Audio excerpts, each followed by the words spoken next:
नमस्कार, मैं हूं शालिनी और आप देख रहे हैं इन्फिनिटी न्यूज 24। आइए बढ़ते हैं आज की बड़ी खबर की ओर।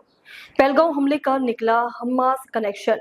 इजरायल ने खोले कई राज। पीओके में लश्कर ए तैयबा में हुई थी सीक्रेट मीटिंग। भारत में इजरायल के राजदूत रूबेन अज़ार ने 22 अप्रैल को पहलगांव में हुए आतंकी हमले को लेकर बड़ा खुलासा किया है और इस हमले को इजरायल ने 2023 में हुए हमास के हमले से जोड़ा है। उन्होंने पहलगांव हमले को बर्बर और क्रूर बताया है। अज़ार ने कहा है कि हमास के आतंकियों को पाकिस्तान में आमंत्रित करना बुरा संकेत देता है। उन्होंने कहा है कि यह बिल्कुल अस्वीकार्य है और हमें जो भी करना है करना चाहिए, न केवल अपराधियों को पकड़ना चाहिए बल्कि ऐसी घटना दोबारा ना हो इसके लिए कदम उठाना चाहिए। पहलगांव हमले से काफी पहले राजनायक ने फिलिस्तीनी आतंकवादियों को इस संगठन हमास के नेताओं की ओर से पाकिस्तान के कब्जे वाले कश्मीर के जैश ए मोहम्मद और लश्कर ए तैयबा के आतंकवादियों के साथ बैठक करने की खबर पर चिंता व्यक्त की। रूबेन अज़ार ने कहा है कि आतंकवाद को बर्दाश्त नहीं किया जा सकता और ना ही इसे उचित ठहराया जा सकता।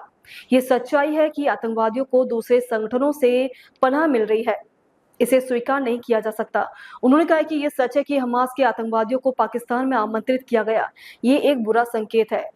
ये आतंकवादी एक दूसरे की नकल में लगे हैं और एक दूसरे को प्रेरित कर रहे हैं और हमें उनसे खुद का बचाव करना होगा।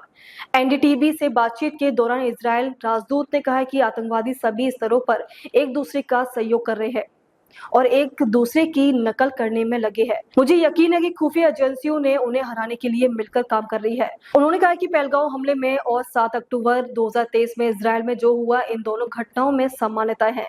निर्दोष पर्यटक पहलगांव में अपनी छुट्टियां मना रहे थे जबकि इजरायल में लोग संगीत समारोह में बना रहे थे। इजरायली राजदूत ने पहलगांव हमले के बाद भारत ने जिस प्रकार प्रतिक्रिया दी है उसे लेकर प्रधानमंत्री नरेंद्र मोदी की तारीफ की है।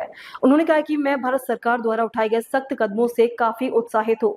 रूबेन अज़ार ने भारत के कूटनीतिक कदमों का जिक्र किया जिसमें पाकिस्तान के साथ 1960 की सिंधु जल संधि को निलंबित करना और पहलगांव हमले के बाद सीमा पार संबंधों के मद्देनजर अटारी इंटीग्रेटेड चेक पोस्ट को तत्काल बंद करना शामिल है।